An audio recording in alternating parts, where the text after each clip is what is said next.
बुद्धेर्भेदं धृतेश्चैव गुणतस्त्रिविधं शृणु उच्यमानमशेषेण पृथक्त्वेन धनंजय।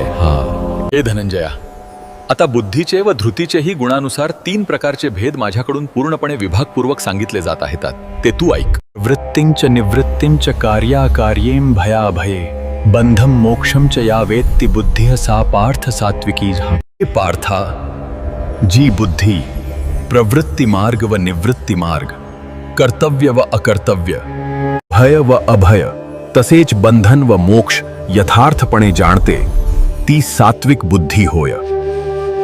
जेव्हा कृष्ण महाभारताच्या युद्धापूर्वी शांती प्रस्ताव घेऊन गेले होते, तेव्हा दुर्योधनाने भगवान कृष्णाला सांगितले होते, कृष्णा, मला धर्म काय आहे हे माहीत आहे, पण तो करण्यात मला रस नाही।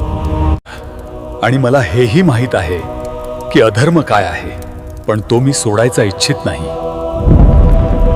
बऱ्याच वेळा आपणही अगदी दुर्योधनासारखेच वागतो। हे माहीत असूनही की एखादी गोष्ट करणं चुकीचे आहे, तरीही आपण तेच काम करतो आणि त्या चुकीच्या कामालाच योग्य मानू लागतो। आखिर असे का होते? कृष्ण म्हणतात, याचे कारण आहे सात्विक बुद्धीचे नसणे। कारण निर्णय घेण्याचे काम बुद्धीचंच तर असते। मला असे समजा, सत्याचे ज्ञान हे एका योग्य बियासारखे आहे आणि आपली बुद्धी ही शेतासारखी आहे। जर शेत नापीक असेल तर तुमच्याकडे बी कितीही चांगले का असेना, कधीही अंकुरित होणार नाही।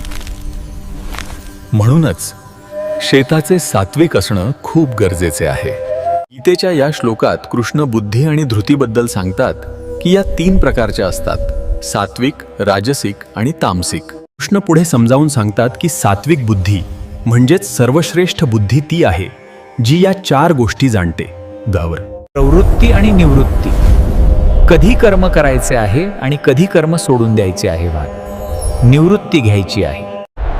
कार्य आणि अकार्य म्हणजे काय करणे धर्म आहे आणि काय करणे अधर्म आहे। बंधन आणि मोक्ष म्हणजे कोणती सवय तुम्हाला गुलाम बनवत आहे ते बंधन आणि कोणती तुम्हाला मोहमायेतून मुक्त करत आहे ते मोक्ष। जर कुणाला सात्विक बुद्धी वाढवायची असेल तर निर्णयाआधी 3 प्रश्न, आहार विहार शुद्धी, नित्य आत्मपरीक्षण। पहिला प्रश्न, हे कर्म माझ्या अहंकारातून येतंय? दुसरा प्रश्न, याचा दीर्घकालीन परिणाम काय? आता तिसरा प्रश्न, यामुळे मी अधिक शांत होईन की अस्वस्थ? समस्या बुद्धीच्या गुणवत्तेची आहे आणि म्हणूनच श्रीकृष्ण म्हणतात, मोक्षाचा मार्ग बाहेर नाही, आत आहे।